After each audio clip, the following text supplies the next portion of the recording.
सेवा अंक और गो अंक, ये भी इस समय प्रत्येक हिंदू सनातनी के घर में गीता प्रेस का गो सेवा अंक और गो अंक रहना बहुत आवश्यक है।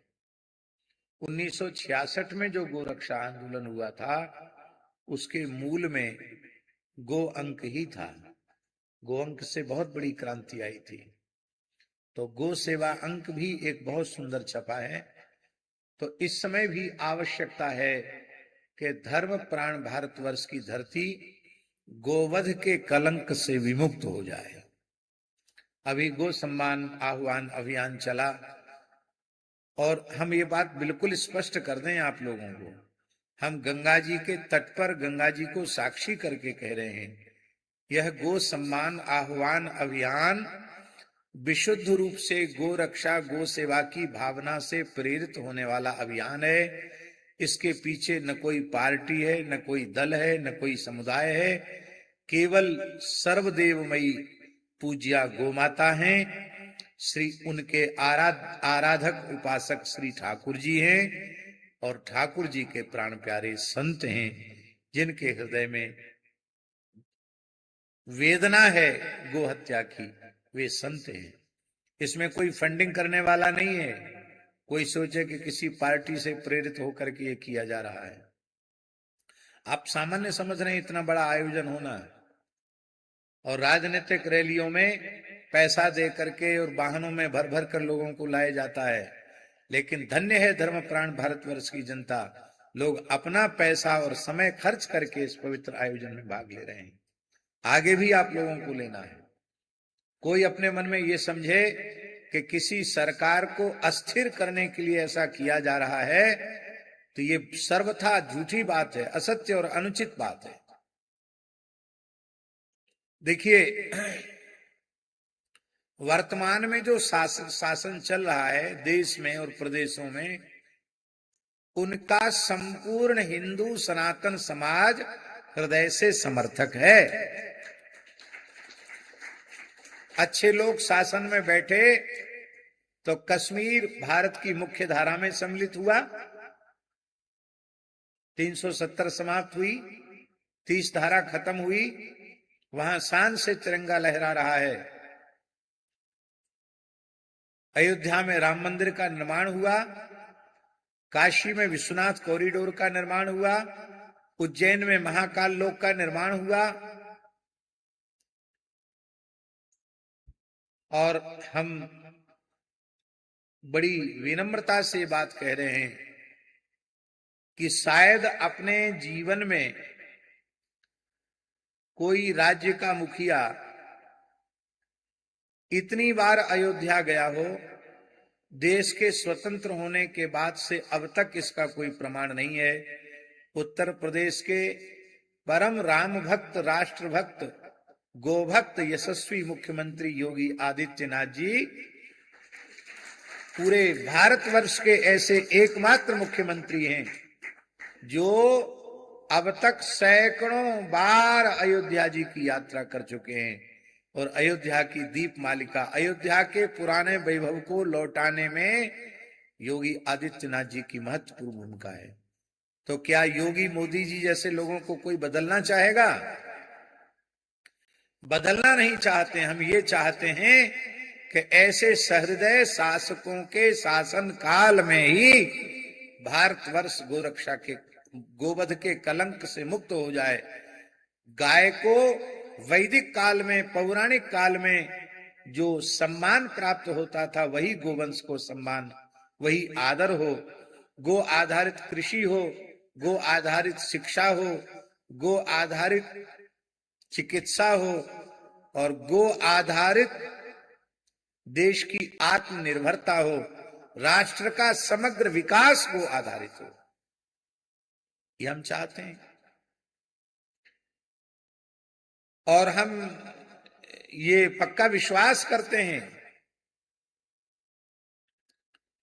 कि ये अभियान भगवत कृपा से, गौ माता की कृपा से, संतों की कृपा से सफल होगा। इससे किसी को कोई हानि पहुंचने वाली नहीं है। हाँ, जिनको ऐसा लग रहा है कि इससे हानि पहुंच सकती है, उनको शंका संदेह से विमुक्त होकर के, हृदय से समर्पित होकर के, कमर कस के इस अभियान में जुट जाना चाहिए। और हम समझते हैं यदि ईमानदारी से वे लोग जुटेंगे तो गौ माता का अमोघ आशीर्वाद उन्हें प्राप्त होगा। यद्यपि हनुमान जी ने रावण को समझाया है, राम चरण पंकज उर्धरहु, लंका अटल राज तुम करहु।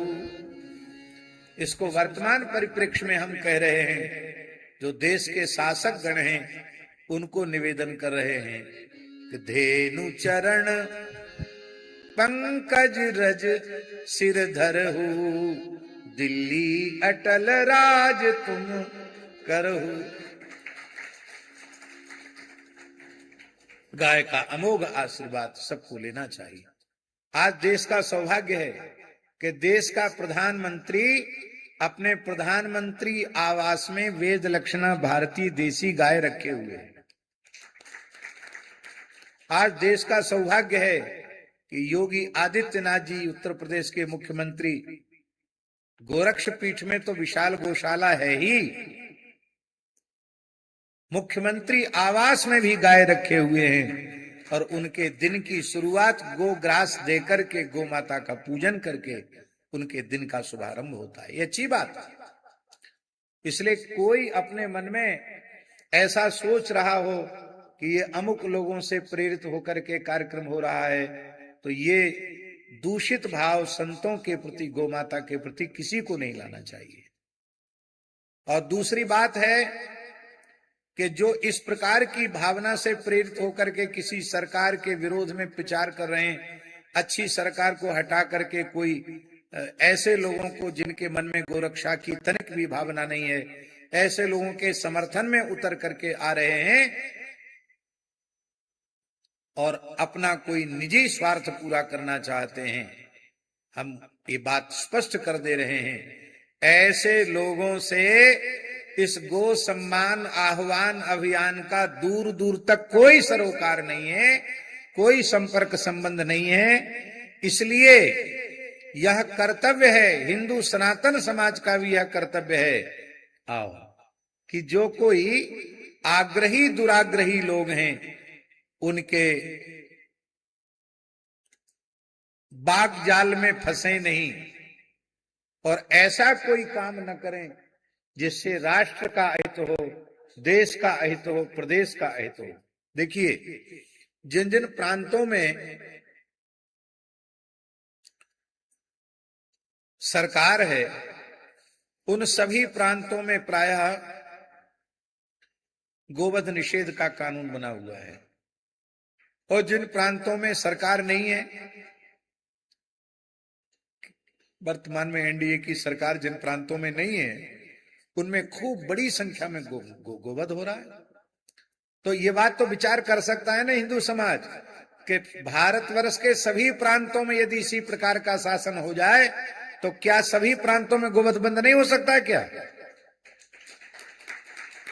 इसलिए इस पवित्र भावना का आदर करते हुए और हम लोगों को सभी जाति वर्ग संप्रदाय पार्टी दल के भेद को मिटा करके गोरक्षा की भावना को हृदय में दृढ़ करते हुए सबको समर्पित भाव से ये काम करना चाहिए।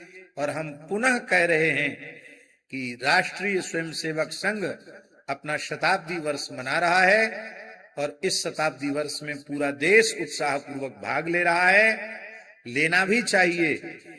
तो हम चाहते हैं कि संघ का ये शताब्दी वर्ष अविस्मरणीय ऐतिहासिक बने और इसी संघ के शताब्दी वर्ष में ही भारतवर्ष की धरती गोवध के कलंक से विमुक्त हो। अब अल्पमत में है कि बहुमत में है, कैसे होगा क्या नहीं होगा, ये विचार करने की क्षमता हमारी नहीं है। हम कोई राजनीतिक व्यक्ति नहीं है जो हम सब पक्षों पर विचार कर सकें। अभी नारी शक्ति बंधन अधिनियम प्रस्तुत किया गया था और वो दुर्भाग्य से वो पास नहीं हो पाया, पारित नहीं हो पाया, जबकि होना चाहिए था। बहुत अच्छा अधिनियम था, नहीं हुआ। आगे होगा, अवश्य होगा, इसमें कोई संदेह नहीं है।